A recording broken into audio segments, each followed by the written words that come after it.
teman-teman semuanya, belakangan ini kita seringkali mendengar kasus korupsi di negeri ini.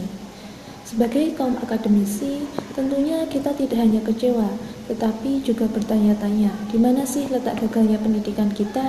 Bagaimana mungkin seseorang yang dulunya bersekolah, berpendidikan tinggi, mampu melakukan tindakan yang merugikan negeri ini?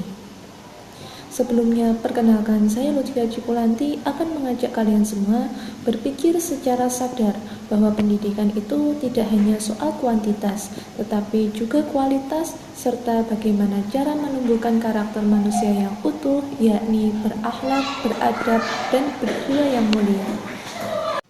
Dari perspektif pendidikan, menurut saya kasus korupsi seperti ini bukan hanya soal lemahnya hukum di bangsa ini, tetapi juga lemahnya pendidikan karakter dan moral bangsa. Jika sejak dini seorang anak terbiasa untuk berperilaku tidak jujur, maka ketika dewasa ia akan lebih berani berbuat curang untuk hal-hal yang lebih besar. Karena sejatinya akar dari korupsi itu bukan hanya di bangku kantor, tetapi berawal dari bangku sekolah. Halo semua, perkenalkan nama saya Okta Selvi Rahmania dengan NIM 2420503 dari kelas B. Izinkan saya membawa kalian ke satu sudut pandang yang mungkin jarang kita sentuh dalam pendidikan tasawuf. Banyak orang mengira tasawuf hanya soal berzikir panjang dan hidup menyendiri. Padahal tasawuf itu sangat membumi, bahkan sangat relevan untuk pendidikan karakter. Tasawuf mengajarkan 4 nilai inti. Yang pertama sidik, yang berarti kejujuran. Yang kedua amanah, yang berarti tanggung jawab. Yang ketiga muraqabah, yang artinya merasa Allah selalu melihat. Dan yang terakhir tazkiyatun nafs, yang artinya membersihkan diri dari kebiasaan buruk. Ini bukan teori, ini fondasi integritasi seseorang manusia.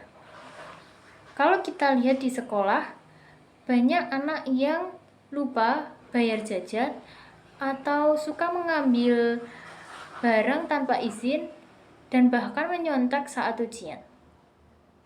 Seringkali kita anggap itu biasa, padahal justru yang kecil-kecil ini adalah akar dari persoalan besar yang kita lihat hari ini. Ketika perilaku tidak jujur dibiarkan dari kecil, ia akan tumbuh menjadi kebiasaan.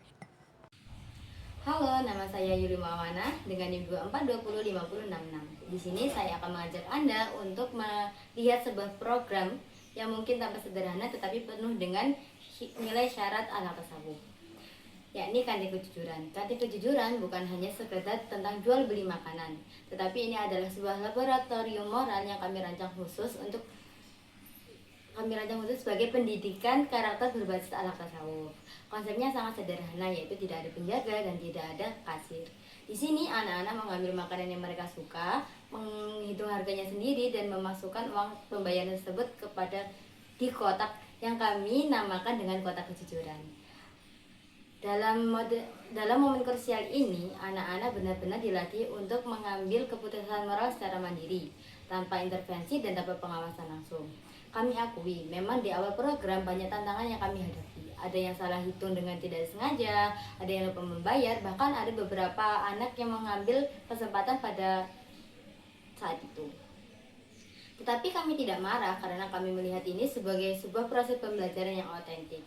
Bagian yang paling indah adalah ketika melihat perubahan yang terjadi. Seiring berjalannya waktu, kami mulai melihat efek domino kebaikan. Anak-anak yang mulanya curang, perlahan mulai merasa malu dengan dirinya sendiri dan mulai mengingatkan, bukan karena takut hukuman, tetapi karena munculnya kesadaran kolektif. Dari sinilah kita belajar, hati seorang anak adalah tanah subur yang mudah dibentuk, asalkan kita berani memberinya ruang dan kepercayaan untuk tumbuh. Kantin kejujuran ini adalah media yang sangat nyata untuk menanamkan nilai-nilai tasawuf dalam kehidupan mereka sehari-hari. Yang pertama yaitu sidik, jujur dalam berhitung meskipun tidak ada guru yang melihat. Yang kedua amanah, yaitu bertanggung jawab penuh atas pilihan dan transaksi yang mereka lakukan sendiri.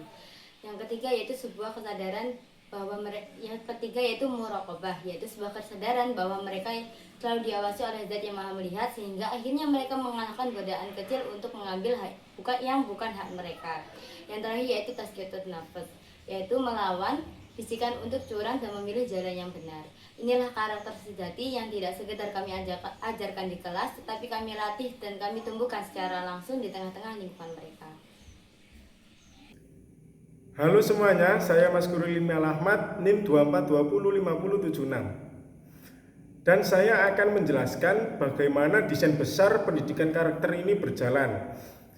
Kantin Kejujuran adalah jantung program, tetapi di sekelilingnya itu ada rangkaian kegiatan pendukung, ada rancangan besar yang dibangun agar pendidikan karakter ini berjalan sebagai ekosistem.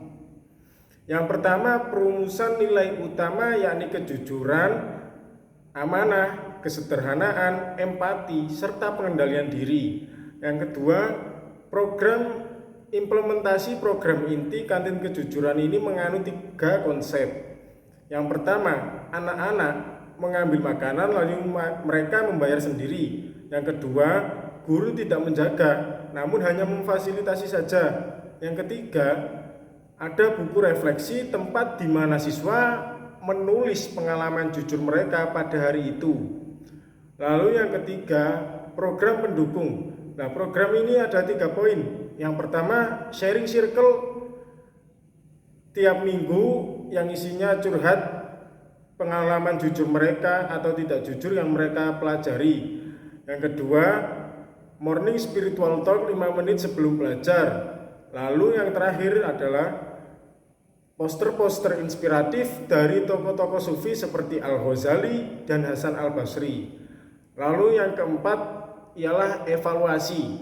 Evaluasi itu tidak hanya berdasar nilai rapor saja, namun kita melihat dari perubahan perilaku mereka, lalu cerita dari orang tua, serta catatan kotak dari uang kantin. Dan hal yang paling penting adalah perasaan siswa ketika mereka memilih untuk jujur. Nah, teman-teman semuanya, dari sini kita tahu bahwa pendidikan karakter itu tidak selalu tentang program yang rumit. Justru dari hal yang sederhana namun memberikan dampak yang luar biasa. Seperti halnya kantin kejujuran ini. Mungkin terlihat sederhana, terlihat kecil, tapi dari program ini kita mampu menumbuhkan integritas diri pada seorang anak. Jika setiap sekolah di Indonesia punya ruang kecil untuk anak melatih kejujuran seperti ini, mungkin 10-20 tahun ke depan kita tidak lagi bertanya mengapa korupsi masih terjadi di negeri ini. Semoga kita semua dapat berperan dalam menumbuhkan generasi yang berakhlak mulia, jujur, amanah, dan bertanggung jawab demi masa depan bangsa. Sekian, wassalamualaikum warahmatullahi wabarakatuh.